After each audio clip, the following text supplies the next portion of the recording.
So hello Haziq, once again a very good morning to you. Welcome to our maths class जिसमें आज हम लोग एक नया चैप्टर पढ़ने चल रहे हैं जिसका नाम है अलजेब्रा। ठीक है, तो ये एक नया चैप्टर है जिसके बारे में तुम इसके पहले ना कभी पढ़े हो ना कभी सुने हो। तो इस चैप्टर में तुम्हारा फुल से फुल कंसंट्रेशन चाहिए होगा और पेशेंस चाहिए होगा। चीज़ें जल्दी नहीं समझ में आएंगी, चीज़ों को समझना पड़ेगा धीरे धीरे करके। ठीक है, तो इसलिए कहीं और ध्यान मत भटकाओ, आ जाओ 15, 20, 25 मिनट के लिए अपने इस वीडियो पर अच्छे तरीके से। ठीक है, तो चलते हैं अपने पीपीटी की तरफ और डिस्कस करते हैं कि आज हमें यहाँ पर कवर क्या करना है आखिर। तो ये रही अपनी प्यारी सी पीपीटी अलजेब्रा चैप्टर नंबर 11। इस चैप्टर में सबसे पहले हम लोग समझेंगे इंट्रोडक्शन कि अलजेब्रा आखिर होता क्या है, फिर एग्जाम्पल्स कुछ देखेंगे और उसके बाद तुम्हारे हवाले एक्सरसाइज 11.1 रहेगी। अब एक्सरसाइज 11 टिक तभी होगी जब तुम ये जो एग्जाम्पल समझाएंगे, जो कॉन्सेप्ट समझाएंगे, जो भी इंट्रोडक्शन देंगे उसको ध्यान से सुने रहोगे तब। ठीक है, तो आ जाते हैं अपनी प्यारी सी NCERT पर और चीज़ों को डिस्कस करना शुरू करते हैं। Chapter number 11 introduction. तो इंट्रोडक्शन में जो इम्पोर्टेंट पार्ट है वो ये है, पहला, the branch of mathematics in which we studied numbers is arithmetic. Math की वो ब्रांच जिसमें हम लोग सिर्फ और सिर्फ नंबर्स को पढ़ते हैं वो ब्रांच कहलाती है अरिथमेटिक। अरिथमेटिक, ठीक है। The branch of mathematics in which we studied shapes is geometry. Maths की वो ब्रांच जिसमें हम शेप्स के बारे में पढ़ते हैं, circle, hemisphere, sphere, cylinder, triangle, rectangle, square, rhombus, parallelogram. मतलब ऐसी मैथ की ब्रांच जिसमें हम लोग शेप्स की बात करते हैं, शेप्स की स्टडी करते हैं, तो वो हो जाता है ज्योमेट्री। तीसरा अपना होता है अलजेब्रा। अलजेब्रा में क्या होता है, नंबर्स होते हैं और अल्फ़ाबेट्स होते हैं। नंबर्स और अल्फ़ाबेट्स साथ में होते हैं, तब ऐसी मैथ्स की ब्रांच को अलजेब्रा कहते हैं। ठीक है, अरिथमेटिक ऐसी ब्रांच हुई जिसमें नंबर्स की स्टडी करते हैं, ज्योमेट्री जिसमें हम लोग फिगर्स की स्टडी करते हैं, और अलजेब्रा जिसमें नंबर्स और अल्फ़ाबेट्स की स्टडी एक साथ होती है, उसको हम लोग अलजेब्रा ब्रांच बोलते हैं। इतना ही इंपॉर्टेंट पार्ट था तुम्हारे इंट्रोडक्शन में। अब दूसरा इंपॉर्टेंट पार्ट आ रहा है मैच स्टिक पैटर्न। ये बहुत ही इंपॉर्टेंट पार्ट है क्योंकि इससे रिलेटेड तुमको क्वेश्चन एक्सरसाइज में मिलने वाले हैं। फर्स्ट क्वेश्चन ही इससे रिलेटेड है, इस वजह से ध्यान दो। इस कहानी को पढ़ते हैं। Amina and Sarita are making patterns with match stick. Amina और सरिता क्या कर रही है, माचिस की डिबिया लेकर के आती है और उसके अंदर जो स्टिक्स होते हैं उनसे पैटर्न बनाना शुरू करती है। They decide to make simple patterns of the letters of the English alphabet. और उस मैच स्टिक से ये इंग्लिश अल्फ़ाबेट बनाना शुरू करती है। तुम भी बचपन में कभी ना कभी बनाए होगे कि मैच स्टिक 2 माचिस की तीली लेकर के, 3 माचिस की तीली लेकर के कुछ बनाए होगे। जैसे V बनाना है तो इस तरीके से बना दिए, ठीक है। M बनाना है तो इस तरीके से 1 2 3 4 4 मैच स्टिक से बना दिए, बनाए होगे कभी ना कभी। तो ये खेल रही हैं अमीना और सरिता नाम की 2 सहेलियाँ। Amina takes 2 matchstick and forms the letter L as shown in figure 11.1a। Amina ने क्या किया, 2 मैच स्टिक उठाया, एक को इस तरीके से रखा, दूसरे को इस तरीके से रखा और कह रही सरिता देखो मैंने क्या बनाया, L बनाया। मैंने क्या बनाया, L बनाया। इसको देख करके सरिता बहुत खुश होती है, कहा अच्छा ठीक है। Then Sarita also picks 2 sticks, forms another letter L and puts it next to the one made by Amina. एक अमीना ने बनाया तो सरिता ने क्या किया, 2 मैच स्टिक लेकर के उसके बगल में सरिता ने बना दिया। Then Amina adds 1 more L and this goes on as shown by the dots in figure 11.1c। फिर अमीना ने क्या किया, फिर अमीना ने 2 मैच स्टिक लाया और तीसरा L बना दिया। तो ये लोग ऐसे करके पूरी की पूरी मैच स्टिक को ख़त्म करने पर तुले हुए हैं।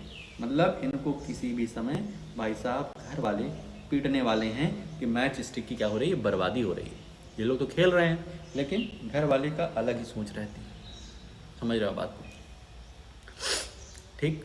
तो सबसे पहले अमीना ने L बनाया 2 मैच स्टिक लेकर के, सरिता ने 2 मैच स्टिक लेकर के दूसरा L बना दिया, फिर अमीना ने, फिर सरिता ने, इस तरीके से काम चल रहा है। Dear friend Apu comes in, इनका दोस्त क्या आ जाता है, अपू आ जाता है, Apu. He looks at the pattern, pattern को देख करके सोचा कि आखिर ये दो लड़कियां कर क्या रही हैं। अपू ऑलवेज आस्क क्वेश्चन, अपू का एक दिक्कत है कि वो हमेशा क्वेश्चन पूछता रहता है। जैसे तुम हमेशा कहानियाँ सुनाते रहते हो, वैसे अपू के पास एक प्रॉब्लम ये है कि क्वेश्चन, उसके पास क्वेश्चन ही क्वेश्चन रहते हैं। He ask the girl how many match stick will be required to make 7 Ls. वो कहा अच्छा ठीक है लड़कियों, तुम तो कलाकारी दिखा रही हो, ये बताओ कि जब 7वां एल बनाओगे तो कितनी मैच स्टिक यूज होगी, कितनी मैच स्टिक का यूज करेंगे कि 7 एल बनेंगे, बताओ लड़की। Amina and Sarita are systematic, Amina और सरिता सिस्टमैटिक ढंग से काम करती हैं। वो कहीं कि जब बन जाएगा तब देख लेना, अभी तो हम 4 एल तक पहुँचे हैं, तो इसी को देख लो बस, जब वो बन जाएगा तब उसको भी देख लेना, हम सिस्टम से चलेंगे। कौन बोल रहा है, अमीना और सरिता। हो जाती घनघोर बेइज्जती अप्पू की, तो अप्पू बैठ जाता है और देखते रहता है उनका pattern. They go on forming the patterns with 1L 2L 3L and so on and prepare a table. तो अमीना और सरिता क्या कर रही हैं, एक के बाद एक के बाद एक के बाद एक एल बनाते जा रही हैं। और उसके बाद उन्होंने टेबल 1 प्रिपेयर किया। ये क्या है, नंबर ऑफ एल फॉर्म, मतलब 1L 2L 3L 4L 5 6 7 8। और number of match stick required, कितनी मैच स्टिक लगेगी, तो भाई साहब ये तो क्लियर ही है। अगर 1L बनाना है तो 2 मैच स्टिक, 2L बनाना है तो 4 मैच स्टिक, 3L बनाना है तो 6 मैच स्टिक, 4 तो 8, 5 तो 10, 6 अगर एल बनाना है तो 12 मैच स्टिक, 7 एल बनाना है तो 14 मैच स्टिक, 8 एल बनाना है तो 16 मैच स्टिक। सिंपल चीज़ें, कोई दिक्कत तो इसमें होनी नहीं चाहिए। Apu gets the answer to this his question from the table 1। अब अपू को अपना आंसर मिल गया कि 7 एल बनाने के लिए उसको 14 मैच स्टिक की जरूरत पड़ेगी। While writing the table, Amina realizes that the number of matchstick required is twice the number of L's formed. यहाँ पर अमीना को एक ज्ञान प्राप्त हो रहा है। अमीना क्या हुआ, एक ज्ञान प्राप्त। साहब ये सब कहानी जो हम कर रहे हैं इसमें हम ये देख रहे हैं कि जितने नंबर ऑफ एल फॉर्म करने हैं उसको 2 से मल्टीप्लाई कर दो। अगर तुमको 8 एल बनाने हैं तो 8 को 2 से मल्टीप्लाई कर दो। अगर तुमको 10 एल बनाने हैं तो 10 को 2 से मल्टीप्लाई कर दो, उतनी मैच स्टिक हमें लगेगी। ये अमीना को एक ज्ञान प्राप्त हो गया। Number of match stick required is equal to 2 into number of L. For convenience let us write the letter n for the number of L. ठीक है, हम यहाँ क्या लेट कर लेते हैं कि number of match stick is equal to number of L is equal to n। So if 1L is made n is equal to 1, if 2L are made n is equal to 2, मतलब जितने L उतना n हो जाएगा हमारा, and so on. Thus n can be any natural number 1 2 3 4 5. We then write the number of matchstick required is equal to 2n. ठीक है, हम यहाँ पर इस कहानी में क्या कर लेंगे, यहाँ लिखेंगे ऐसे, let the number of L is equal to n. Therefore, required matchstick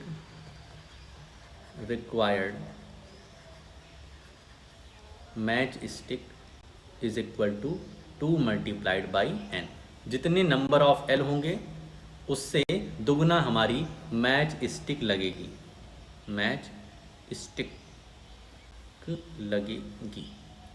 ध्यान रखना ये तो तुम्हारा किसके लिए है, एल के लिए। अब बात जैसे सी के लिए करें, मान लो सी बना रहे हैं तो सी के लिए कितनी मैच स्टिक लगेगी, एक सी बनाने के लिए 3 ठो सी लगेगा, मतलब 3 मैच स्टिक लगेगा ना, कुछ इस तरीके से सी बनाएंगे।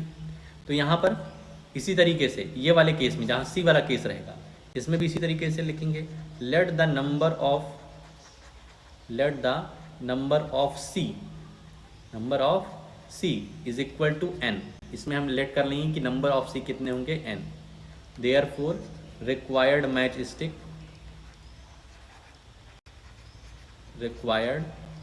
match stick is equal to 3 multiplied by n।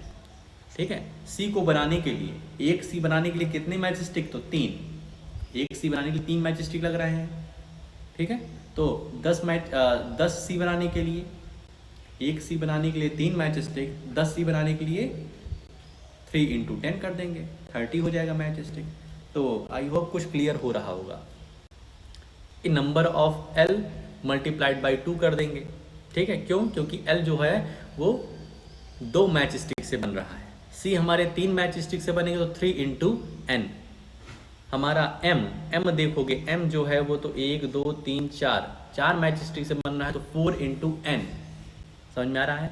जितनी मैच स्टिक लगेगी मल्टीप्लाइड बाई N हम कर देंगे। ठीक है, तो इस तरीके से अगर n हमारा 1 है, n 1 है मतलब कि L जो शेप है वो सिर्फ एक ही बन रहा है, तो रिक्वायर्ड मैच स्टिक कितनी होगी? 2 मल्टीप्लाइड बाई 1 2। अगर हमारा n 2 हो गया तो 2 मल्टीप्लाइड बाई 2। ठीक है, ये क्या है? 2 मल्टीप्लाइड बाई n करना है हमें, तो 2 अगर n 1 है तो 2 1 जा 2 हो जाएगा। n हमारा 2 है तो 2 2 जा 4 हो जाएगा। n हमारा 3 है तो 2 3 जा 6 हो जाएगा, एटसेट्रा। ठीक है, ये क्लियर होगा? तो यहाँ पूछ रहे हैं अगर हमारे पास 100L होगा, अगर हमारे पास 100L होगा तो हमारे पास 2 मल्टीप्लाइड बाई n फॉर्मूला है ना, तो 2 मल्टीप्लाइड बाई n मतलब नंबर ऑफ L कितना है? 100। तो कितनी मैच स्टिक लगेगी?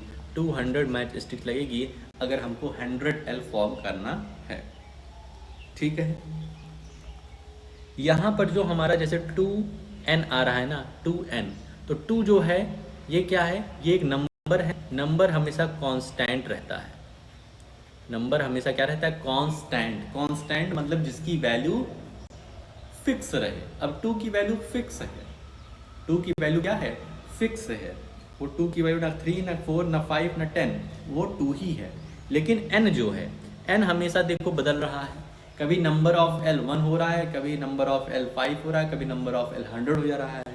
तो n क्या होता है? चेंज होता रहता है, इसलिए इसको क्या कहते हैं? वेरिएबल कहते हैं। ठीक है, अलजेब्रा में 2 चीज़ होती है, कांस्टेंट और वेरिएबल। कांस्टेंट जिसकी वैल्यू फिक्स हो, जिसकी वैल्यू बदल ना रही हो, और दूसरा होता है वेरिएबल जिसकी वैल्यू चेंज होती रहती है। ठीक है भाई, तो n is an example of variable. Its value is not fixed. It can take any value 1 2 3 4. We wrote the rule for the number of matchstick required using the variable n. तो n क्या है? Variable है। यहाँ देखो more match stick pattern है, तो यहाँ पर C का बनाए हैं। बहुत ध्यान से देखिए, यहाँ किसका बनाए हैं? C का बनाए हैं। तो एक C बनाने के लिए 3 मैच स्टिक, एक C बनाने के लिए 3 मैच स्टिक, बनाने के लिए 6 मैच स्टिक, 3C बनाने के लिए 9 मैच स्टिक।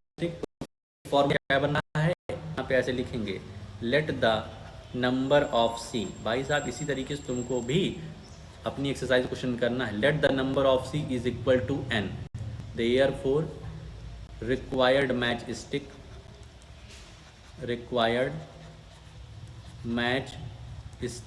एक C बनाने के लिए 3, तो 3 multiplied by n, required match stick is equal to 3n।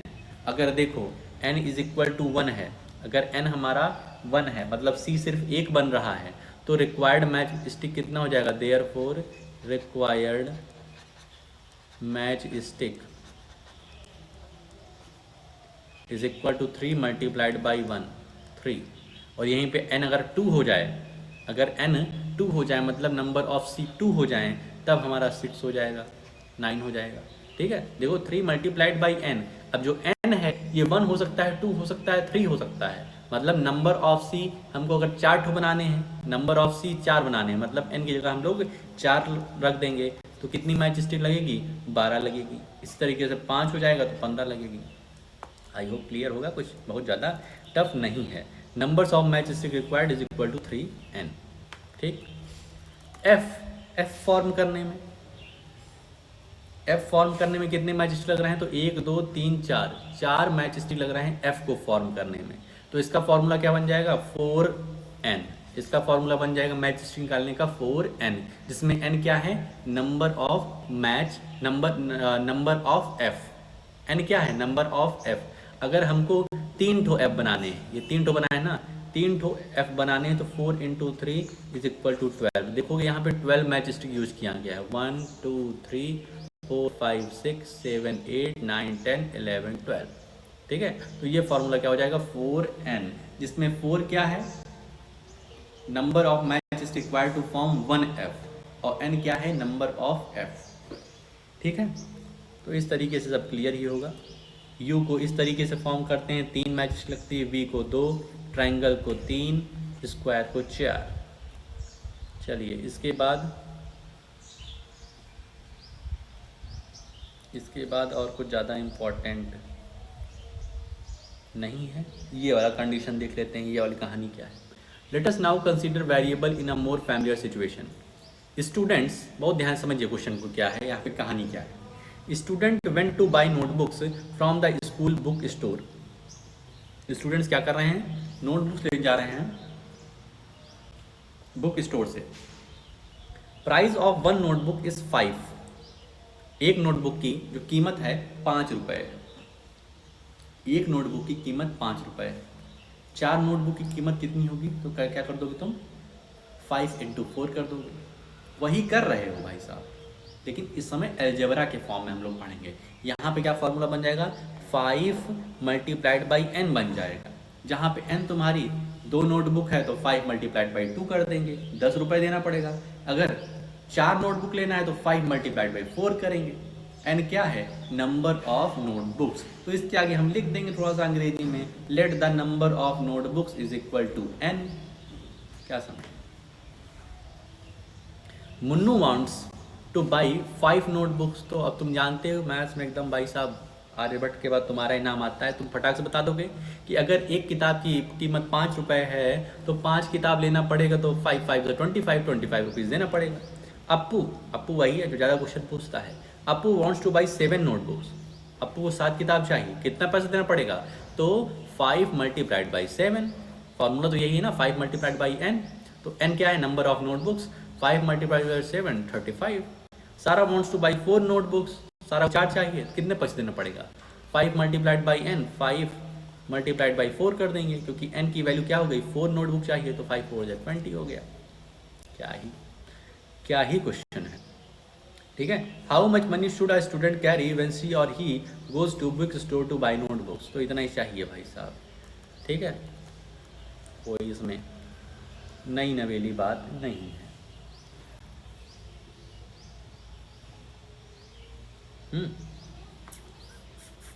इसको जरा पढ़ लेना एक बार, कोई दिक्कत की बात नहीं है। दूसरी स्टोरी जो हमारे सामने आ रही है, let us take one more example. एक और एग्जाम्पल लेते हैं।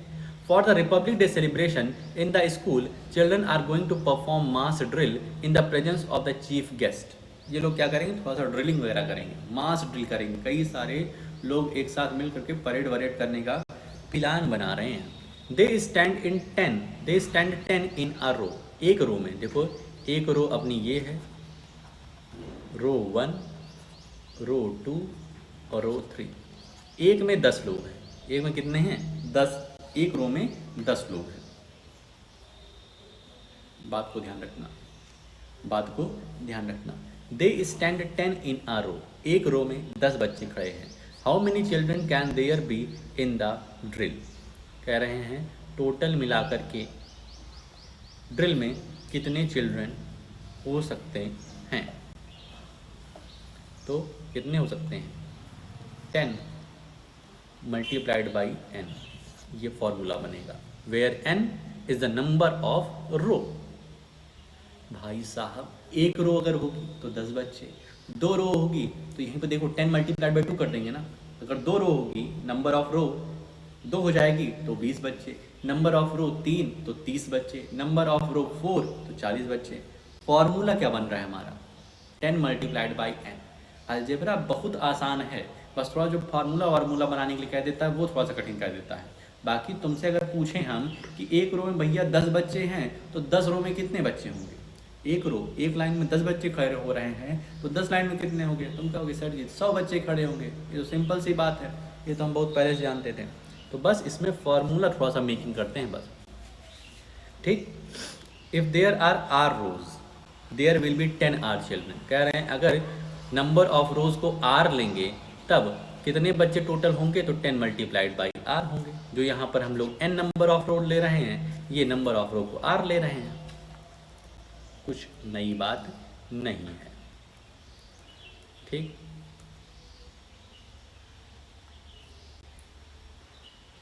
इसके बाद एक नई स्टोरी यहाँ पर दिख रही है, ठीक है। जो मेन स्टोरी वही तुमको बता रहे हैं यहाँ पे, और जो भी अंदर दिया गया है ये सब तुमको पहले से ही आता है।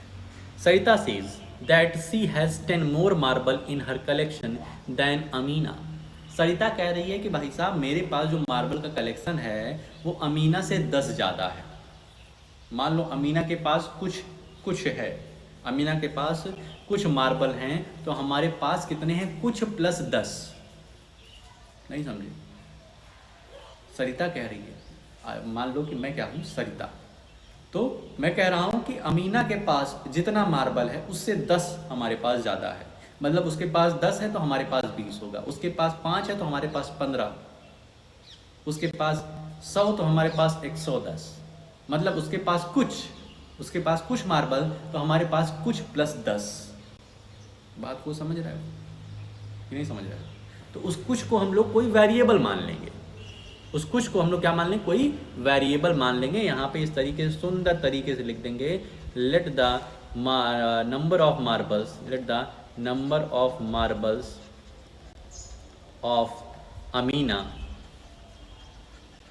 इज इक्वल टू कोई भी variable A B C D X Y Z, X सबसे सुंदर होता है तो हम क्या लिख दें? Let the number of marbles of Amina is equal to X. तो सरिता के पास कितना होगा? सरिता के पास कितना मार्बल होगा? अमीना का marble plus 10, x plus 10, x plus 10। बात को समझो किस तरीके से फॉर्मूला बना। सरिता बोल रही कि अमीना के पास जितना मार्बल होगा उससे 10 हमारा हमेशा ज़्यादा रहेगा। तो हम ये मान लेते हैं कि अमीना के पास x मार्बल है, और x कुछ भी हो सकता है, वेरिएबल की वैल्यू कुछ भी हो सकती है, 1, 200, 200, 500, 1000, 10,000। लेकिन सरिता कही उसके पास जितना भी होगा उससे 10 हमारा हमेशा ज़्यादा रहेगा। तो उसके पास अगर x है तो हमारे पास सरिता के पास कितना होगा? x plus 10। नहीं समझे? इफ़ अमीना हैज़ 30 मार्बल्स, अगर अमीना के पास 30 मार्बल है तो सरिता के पास 40 होगा। क्या तो सर जी एकदम आसान क्वेश्चन है, क्या ही दिक्कत है? ठीक, एक बात का ध्यान रखना, अगर x मल्टीप्लाइड बाई 10, मतलब इसको हम 10x भी लिख सकते हैं, ठीक है? 10x दिया गया है, 10 प्लस x दिया गया है, इन दोनों में बहुत ही ज़्यादा डिफरेंस है, दोनों एक ही चीज़ नहीं है, बात ध्यान रखना। इसमें क्या है? 10 और x का मल्टीप्लाई हुआ है। जब 10 और x साथ में लिखा हुआ है इसका मतलब 10 और x का मल्टीप्लाई हुआ है। लेकिन 10 प्लस x लिखा हुआ है इसका मतलब दोनों के बीच में एडिशन है। एडिशन और मल्टीप्लिकेशन में बहुत अंतर होता है। अगर 3 प्लस 3 करते हैं तो इसकी वैल्यू 6 आती है, लेकिन 3 मल्टीप्लाइड बाई 3 करते हैं तो 9 आती है वैल्यू। दोनों में क्या है? फ़र्क है। समझ में आ रहा? एक कहानी और पढ़ लेते हैं, राजू और बालू की। Raju and Balu are brothers, ठीक है, मान लेते हैं। Balu is younger than Raju by 3 years. Balu is younger than Raju by 3 years. जो बालू हैं वो राजू से 3 साल यंग हैं, 3 साल छोटे हैं। जैसे तुम अपने भाई से यंगर हो, ठीक है, तुम्हारे भाई साहब बूढ़े हो गए हैं, तुम क्या हो भाई? यंग हो। तो बालू is younger than Raju by 3 years. 3 साल बालू क्या है? अपने राजू भैया से छोटा है। When Raju is 12 years old, अब तुम बताओ, ये 3 साल छोटा है, अगर राजू 12 साल का है तो बालू कितने का होगा? 9 साल का होगा। When Raju is 15 years old, बालू इज 12 ईयर्स ओल्ड। अगर राजू भाई साहब 15 साल के हैं तो ये 12 साल के होंगे। राजू 60 साल के हो जाएंगे तो बालू कितने साल के होंगे? 57 ईयर्स के। मतलब 3 साल हमेशा छोटा रहेगा। We do not know Raju age exactly. अब हम लोग जानते नहीं कि राजू की एज क्या है एग्जैक्टली, ठीक है? कभी वो इसमें 12 साल बता रहे हैं, कभी 15 साल बता रहे हैं, कभी 20 साल बता रहे हैं, कभी 60 साल बता रहे हैं। तो हम क्या कर लेंगे? लेट कर लेंगे। लेट द, ऐसे लिख देंगे, let the age of Raju. Raju की एज हम लोग लेट कर लेंगे, और लेट में क्या लेट करते हैं? कोई भी वेरिएबल, मान लो x। Let the age of Raju is equal to x। Therefore age of Balu, Balu की एज क्या हो जाएगी? बालू की एज x माइनस 3। जो भी राजू की एज रहेगी उससे 3 साल कम रहेगी। अगर राजू 100 साल, मान लो 100वां बर्थडे मना रहा है, तो बालू अपना कौन सा बर्थडे मनाएगा? 97th बर्थडे मनाएगा। समझ रहे हो? जिंदा रहेगा तब। तो समझ रहे हो भाई कहानी कि ये क्या है। ठीक है, अलजेब्रा बहुत ही आसान चीज़ है, बस तुम्हारा कंसंट्रेशन फुल चाहिए और पेशेंस चाहिए। अब एक्सरसाइज 11.1 के जितने भी क्वेश्चन हैं, क्या है क्वेश्चन है, first second third fourth fifth 7 8 9 10 11 का ए बी पार्ट है। ठीक है, ये जितने भी क्वेश्चन है सब के सबको ट्राई करोगे, सब के सबको देखोगे, जो भी तुम्हें समझ में आ रहा है थोड़ा बहुत सबको अपनी कॉपी में लिखोगे, जो नहीं आ रहा है शाम की क्लास में हम लोग एक एक क्वेश्चन को डील करेंगे और देखते हैं कि कैसे नहीं आता है। ठीक है, तो आज के लिए अपने इस वीडियो में हम लोग इतना ही रखते हैं, मिलते हैं नेक्स्ट वीडियो में। ओके।